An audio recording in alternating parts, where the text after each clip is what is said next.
আসসালামু আলাইকুম রহমতুল্লাহ। সবাই কেমন আছেন? আশা করি মহান আল্লাহ তাআলার অশেষ রহমতে আপনারা সবাই ভালো আছেন। আলহামদুলিল্লাহ, আপনার ছোট বড় দোয়ায় আমিও ভালো আছি। দেশ ও দেশের বাইরে থেকে যারা আজকে এই মুহূর্তে এই ভিডিওটি দেখছেন তাদের সবাইকে জানাই আন্তরিক শুভেচ্ছা ও মোবারকবাদ। বন্ধুরা, আজকে প্রতিদিনের মতো আমরা আজকে সকালেও হাঁটতে বেরোইছি। কুয়াশাচ্ছন্ন সকালবেলা হাঁটতে যে কী মজা সেটা বলে বোঝানো যাবে না। দেখেন, আশেপাশে যে রাস্তাগুলি আপনাদেরকে আমি দেখাচ্ছি, দেখেন পুরা কুয়াশায় ঘেরা, পুরা কুয়াশায় ঘেরা। একটু পরিমাণ কোনো বোঝার উপায় নাই যে মনে করেন কি হচ্ছে সামনে। যদি গাড়ি নিয়ে যাওয়া যায় বা বাইক নিয়ে যাওয়া যায়, সামনে যায় নির্ঘাত অ্যাক্সিডেন্ট বলার অপেক্ষা। তো এর মধ্যে আবার মনে করেন নিপা সুন্দর করে ওর হাঁটতে ইচ্ছা করছে, দেয়ালের উপরে দিয়ে টিকটিক করে হাঁটতেছে, আমি ওর পিছন দিক দিয়ে ভিডিও করতেছি। আসল কথা, ও রাস্তা ভুল করে অন্য রাস্তায় চলে গেছিল, বুঝছেন?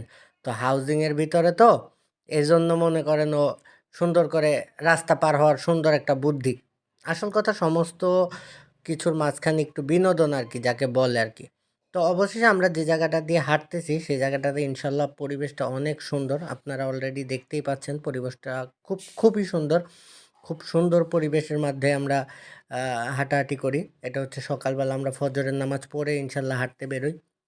খুব সুন্দর দৃশ্যগুলি, এতটা সুন্দর আমার খুবই ভালো লাগে। আশা করি আপনারা যদি এই জায়গাটায় আসেন তাহলে আপনাদেরও ভালো লাগবে। আর কেউ যদি এই জায়গাটা চিনে থাকেন তাহলে আপনারা অবশ্যই বলবেন এটা কোন জায়গা।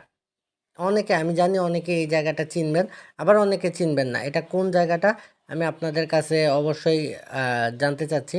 দুই সাইডে সারি গাছ, সারি ফুল, এর মধ্যে দেখে খুবই ভালো লাগলো। তো আজকে শর্ট ভিডিও একটা করলাম, আর অবশেষে হাঁটতে যাওয়ার সময় সুন্দর করে দুজনে চলে যাচ্ছি। বাজার থেকে রিক্সা দিয়ে যাওয়ার সময় নিম পাতা নিয়ে যাচ্ছি, বুঝছেন? এই যে নিম পাতা, ঠিক আছে? তো অবশ্যই নিম পাতা কাজের জিনিস। সবাই ভালো থাকবেন। আজ এই পর্যন্তই। আশা করি ভিডিওটি আপনাদের ভালো লাগবে। আর আরও কোনো জায়গায় গেলে আপনাদেরকে দেখাবো। সবাই ভালো থাকবেন, আমার জন্য দোয়া করবেন। আসসালামু আলাইকুম রহমতুল্লাহি ওয়া বারাকাতুহু।